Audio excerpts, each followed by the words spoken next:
It was supposed to be one of those perfect summer weekends at the lakeclearskies.com water and good company. I'd invited a few close friends to camp near my lake cabin, just a couple of tents by the shore, nothing fancy. We cooked over the fire, shared stories, and enjoyed the quiet. But apparently, peace and quiet isn't something everyone values, especially not Karen. Head of our HOA, the first night went without a hitch. But early the next morning, I noticed her pacing on her $2 million private dock, phone in hand, glaring our way. Before I could even say good morning, she was yelling across the water about unauthorized camping and violating HOA standards. I tried to explain that the land belonged to me and my friends were just visiting, but she wasn't hearing it. 10 minutes later, I heard the unmistakable wail of sirens. Karen had called 911 over a few tents on my own property. What happened? Next, set off a chain of events no one could have predicted. I knew Karen could be difficult, but this time, she went too far. What she didn't know was that her overreaction would trigger something much bigger. Something that would hit her right where it hurt the most. And by the end of it, that shiny dock she was so proud of. Let's just say, it wasn't standing anymore, but the way it happened still shocks me to this day. Karen had always treated the lake as her personal kingdom. Her massive dock, complete with boat lifts and a lounge area, was the crown jewel of her property and, in her mind, of the entire shoreline. She often reminded everyone that her dock was the most valuable private structure on the lake. As if that gave her authority over the rest of us. I dealt with her nitpicking before letters about improper firewood stacking. Warnings. About my boat being too close to her side of the water, but I usually let it slide. Most of the neighbors did. It was easier than engaging in a full argument. But that weekend was different. My friends and I weren't breaking any laws or HOA rules. The land where we set up the tents was part of my deed, clearly marked on county maps. When the sheriff arrived, he was polite but confused. He confirmed we were doing nothing wrong and left without issuing any citations. You'd think that would have been the end of it, but Karen didn't let things go. She sent out a mass HOA email within hours, accusing me of hosting illegal campgrounds and endangering the community. That email set off a ripple effect. A few neighbors reached out privately to say they'd been dealing with her overreach too. One even mentioned that her dock, her pride and joy, might not be as untouchable as she thought. I didn't realize it then, but those quiet conversations were the first cracks in the foundation of Karen's control. Over the next few days, the tension around the lake grew thicker.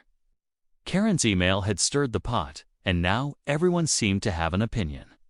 Some neighbors believed her version of events, while others quietly admitted they were tired of her acting like the HOA. President was a royal title. What surprised me most was how many people had their own stories, fines for minor things, warnings over harmless gatherings, and even disputes about dock placement. One evening, my friend Mark, who'd been part of our camping trip, stopped by with something interesting. He'd spoken to an old-timer named Pete who'd lived on the lake for decades. Pete claimed he'd been telling Karen for years that part of her expensive dock extended beyond her property line and into state-owned water. She always brushed it off, saying her permits were ironclad. But Pete hinted that things might not be as secure as she thought. At the same time, I started noticing more people walking down to my side of the shore just to chat. They weren't just being friendly, they wanted to share what they knew. One neighbor had documents from when the HOA first approved dock expansions years ago. Another had photos from a flood season showing how far Karen's dock jutted out compared to everyone else's. It was becoming clear that my camping incident had just lit the fuse. The real conflict was bigger. This wasn't just about tents. Buy My Cabinet was about whether Karen's dock was even legal in the first place. The more I learned, the more it felt like Karen's dock was the center of a much bigger storm. The documents my neighbors shared painted a complicated picture, permits that didn't match the final structure. Aerial photos showing the dock creeping further out each year, and even notes from an old HOA meeting where a few members questioned its size. Somehow, all those concerns had been buried. I decided to double-check everything with the county records office. What I found made my heart race. The official permits only allowed a dock half the size of what she had built. Not only that, but part of it extended into protected shoreline, which was a serious violation. I wasn't the only one digging either. Word got around, and soon people were quietly taking pictures, measuring sections of the dock, and pulling up maps. It was like the whole lake community had turned into detectives overnight. Karen must have felt it, because she started acting differently, avoiding direct confrontations with me, but ramping up her public presence. She posted on the HOA forum about protecting property values and standing firm against troublemakers. Then, out of nowhere, I got an official notice taped to my cabin door.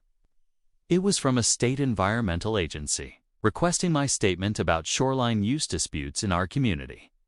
That's when I realized this had moved beyond neighbor drama.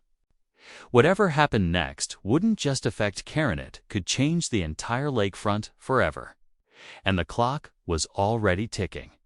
I called the number on the notice, expecting a routine follow-up. Instead, the investigator on the other end told me something I wasn't prepared for. The complaint about shoreline violations hadn't come from me or any of my neighbors. It had been filed anonymously months ago, and after reviewing the evidence, the agency had been preparing to conduct an inspection of several docks on the lake. Karen's just happened to be at the top of their list. That meant the pressure on her wasn't just coming from our community, it was coming from the state. And if the inspection found her dock out of compliance, the fines could be massive. Not to mention the possibility of a removal order. Before I could even process this, another twist hit. Julia, a neighbor who had always kept to herself, showed up at my cabin with a thick envelope.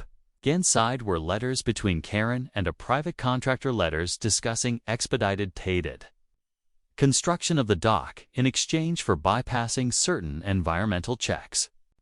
Julia had been given the copies by her late husband, who once worked for that contractor but refused to be part of the project. It was a smoking gun, but it also meant things were far messier than I thought. If those letters got out, Karen could be facing more than just HOA backlash. She could be dealing with legal consequences. And with the state inspection now only days away, it wasn't a question of if the truth would surface. It was a matter of how and who would bring it forward first. The day of the state inspection felt electric. Neighbors gathered quietly along the shoreline, pretending to fish or sip coffee while keeping their eyes on Karen's dock. The inspectors arrived in 2 boats, clipboards in hand, and got right to work, measuring, photographing, and comparing everything against the permits. Karen stood on her deck, arms crossed, shouting about harassment and overreach. But the inspectors ignored her. It didn't take long for the lead inspector to confirm what many of us already suspected.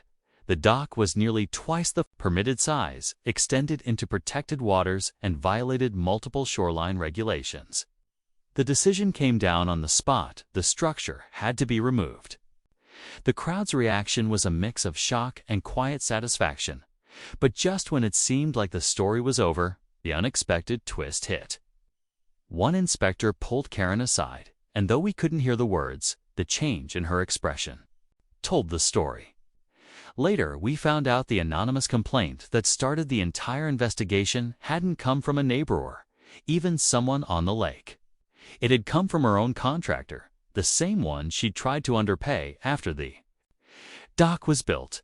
Within weeks, demolition crews arrived, and piece by piece, the $2 million dock disappeared into dumpsters. The shoreline looked strangely bare without it, but for the first time in years, the lake felt lighter. And as for me, I didn't need to lift a finger. Karen had set her own downfall in motion long before I ever pitched a single tent. After the demolition, the lakefront settled into a calm we hadn't felt in years. Without Karen's towering dock dominating the view, the shoreline looked open and natural again. People began using the public access more. Families paddled by without getting glared at. And weekend gatherings felt lighter, like the tension had lifted along with those pilings. Karen stayed out of sight for a while. The HOA board quietly replaced her as president, and a new set of members stepped in, promising more transparency and fewer petty rules. They even rolled back some of the more ridiculous regulations, making it clear the HOA was meant to protect the community, not control it. One evening, I was back at the cabin with my friends, the same crew who had camped there the weekend. This all began. We built a fire, told the story from start to finish, and laughed at how it had all spiraled from a few tents to a state-ordered dock removal. My daughter listened intently, wide-eyed, as if it was some kind of legend.